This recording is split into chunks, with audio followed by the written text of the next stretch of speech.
Shadows unseen. The apartment on Caldwell Street smelled like old paper and cold coffee. Elias Ward had lived there for 6 years, and in that time the walls had become a kind of archaeology, shelves of annotated novels, stacked manuscripts with coffee ring halos on their covers, a corkboard above the desk pinned so densely with index cards that the cork itself had vanished.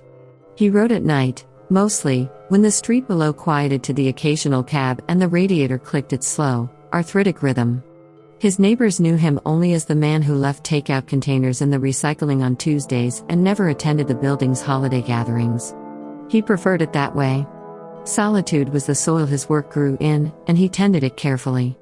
His mentor, Roland Ashe, had taught him that. Roland had been the kind of writer whose sentences felt like they'd been carved rather than typed, deliberate, architectural, impossible to rush.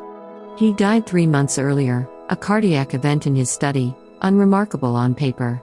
The obituaries had been respectful but brief. Elias had attended the funeral in the rain, stood at the back, and said nothing to anyone. Afterward, Roland's estate lawyer had mailed him a cardboard box sealed with 3 layers of tape and a handwritten note that read only, "You were always the careful one. Be careful now." Elias had set the box on his kitchen table and stared at it for 2 days before opening it. Inside was a manuscript, unpublished, untitled, 312 pages, and a USB drive taped to the inside of the lid. The manuscript read like fiction but moved like confession. It described, in thinly veiled detail, a network of men who had used a small literary foundation in the 1990s to launder money for a real estate consortium that had since grown into a significant portion of the city's downtown infrastructure. The names were changed, but the geography was exact. Elias recognized 2 of the fictional characters immediately. One was a version of himself, younger, naive, always taking notes in the corner. The other was a man called Victor, described as stocky and watchful, with a tattoo on his forearm shaped like a compass rose, and that detail was not changed at all. Detective Claravas arrived at his door the following Thursday, not because of the manuscript, he hadn't told anyone about it yet, but because a man named Desmond Frey had been found dead in his apartment 4 blocks away, and Elias's name was written in Frey's planner for a meeting that had never happened. Clara stood in his doorway with a small notepad already open, asking questions in a tone that was professionally neutral but carried a current of skepticism underneath. Elias let her in and watched her move through his apartment the way a detective moves through a space, not looking at objects but at their relationships to each other, noting what was hidden and what was displayed. She paused at the corkboard. She looked at the box on the kitchen table. She wrote something down. He told her about Roland's manuscript then, not because he trusted her yet, but because the email about liabilities had been rattling in his skull for 4 days and he needed to hear himself say it out loud to someone who carried a badge. Elias began moving. That was the only word for it. He stopped sitting at his desk and started moving, because sitting still suddenly felt like an invitation. He drove to the city records office and pulled the incorporation documents for the Literary Foundation, spreading them across a table in the reading room and photographing each page with his phone. The foundation had been dissolved in 2001, but its parent LLC had quietly transferred its assets to a holding company that still appeared in the footnotes of 3 downtown development projects. He drew the connections on a paper napkin from his jacket pocket, connecting names with lines until the napkin looked like a spider's web with Victor Hale's name at the center. He was still staring at it when a man in a gray jacket sat down across from him uninvited, placed both hands flat on the table, and said that Mr. Hale sent his regards and that Elias should consider taking a long vacation somewhere without an internet connection. The man's hands didn't move from the table the entire time he spoke. Elias folded the napkin into his pocket, stood up slowly, and walked toward the exit. The man in the gray jacket stood up at the same moment. Elias ran. He hit the glass door at full speed, burst into the afternoon street, and cut left into the alley between the records office and the parking structure, his sneakers slapping wet asphalt. The man in the gray jacket was fast, faster than he looked, and closed the gap through the alley's first turn. Elias knocked over a stack of recycling bins without slowing, the plastic crashing and rolling behind him in a cascade that bought him 3 seconds. He vaulted a chain-link fence at the alley's end, caught his sleeve on the top link, tore free, and landed hard on his palms on the other side. He kept moving, cutting through a parking garage, up 2 levels on foot, and out through a stairwell exit onto a different street entirely. He didn't stop moving for 6 blocks. When he finally ducked into a laundromat and pressed himself against the wall beside a row of humming dryers, his hands were shaking and his left palm was bleeding where it had met the asphalt. Victor Hale's office occupied the 14th floor of a glass tower on Commerce Street, and that night, while Clara ran interference with the precinct, Elias went in through the building's service entrance using a keycard that Roland's manuscript had described in precise detail, a detail Elias had assumed was fictional until he found the physical card tucked into the manuscript's back pages, taped beside the USB drive. Roland had been more careful than anyone knew. The service elevator opened into a maintenance corridor 1 floor below Hale's office. Elias moved through it with his phone's flashlight cutting a narrow beam across gray concrete and pipe insulation. He found the fire stairs, climbed 1 floor, and pushed through the stairwell door into a carpeted hallway that smelled of recycled air and expensive cologne. Hale was already there.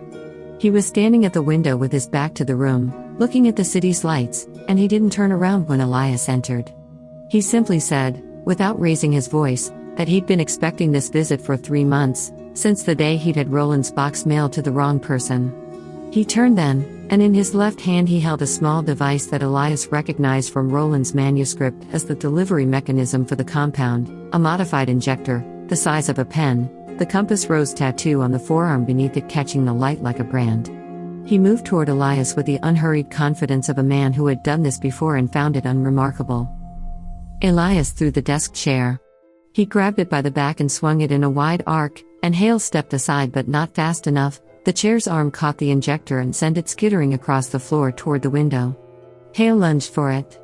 Elias lunged for Hale, driving his shoulder into the man's ribs and slamming them both sideways into the glass wall of a conference room partition.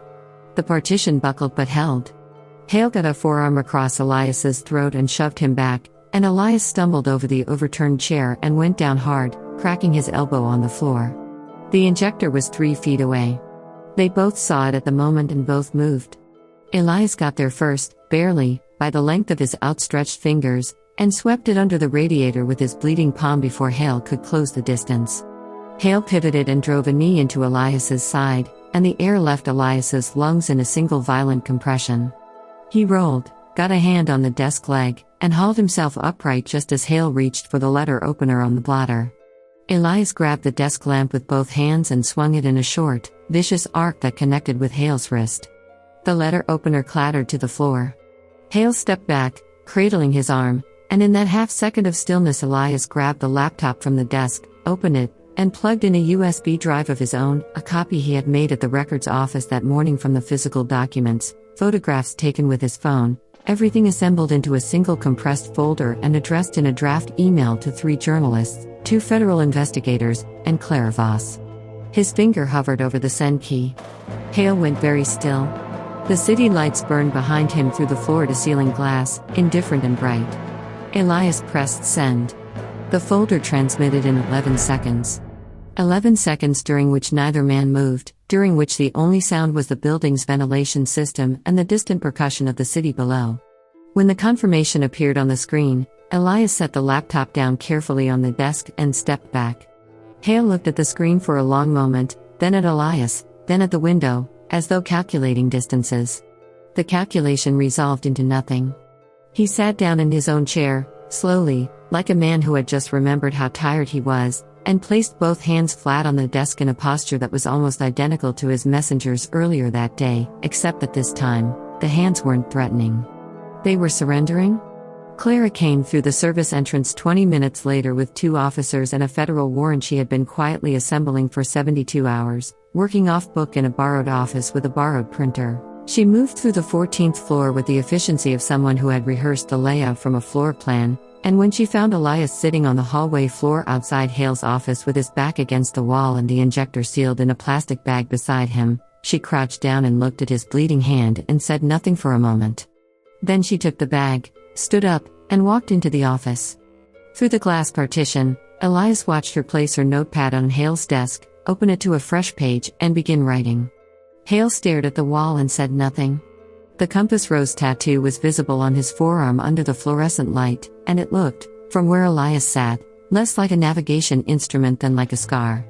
3 weeks later, the indictments came down in a cascade, Hale, the doctor, 4 members of the holding company's board, and 2 city officials whose names had appeared in the footnotes of the development projects. The Literary Foundation's history was exhumed in the press and examined with the thoroughness that Roland Ashe had always applied to his own sentences. Elias gave a single interview, in writing, and then stopped answering his phone for a week. He sat at his desk on Caldwell Street in the particular quiet of a Tuesday night and looked at the corkboard, which was still dense with index cards, and at the box on the kitchen table, which was empty now. He took down the index cards one by one and arranged them in a new order, not the order of the investigation, but the order of a story, because that was the only way he knew how to make sense of anything. Roland had known that too. Had counted on it. Had chosen carefully, as the note had said, the one person who would read the manuscript not as evidence but as literature, and therefore read it completely, and therefore find everything hidden inside it. The napkin web, the keycard, the compass rose. All of it planted in plain sight, waiting for someone patient enough to look. Outside, the street was quiet. A cab moved through the wet light below the window, and the radiator clicked once, and Elias Ward began to write.